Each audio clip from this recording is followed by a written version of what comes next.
Vediamo le regolazioni della cerniera K2460 Hybrid con le stesse dimensioni della K2004. Per la regolazione verticale allentiamo queste viti di blocco su tutte le cerniere.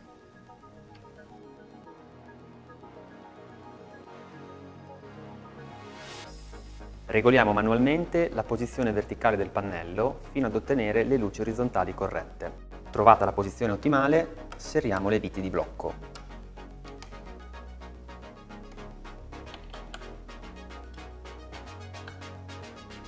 Per la regolazione orizzontale ruotiamo queste due viti compiendo lo stesso numero di giri prima di passare alla cerniera successiva. Ripetiamo l'operazione su tutte le altre cerniere allineando le luci verticali.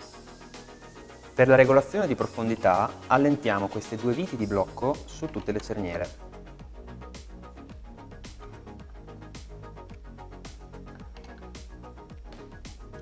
Regolare manualmente il pannello fino all'allineamento con la parete.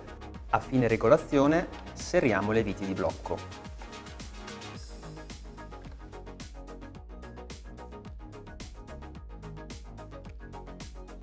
Finite le regolazioni, applichiamo le cover.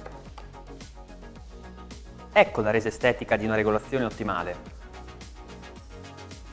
Potete eseguire tutte le regolazioni con la chiave a brugola in dotazione. E ricordate, una perfetta regolazione è fondamentale per un efficace funzionamento nel tempo.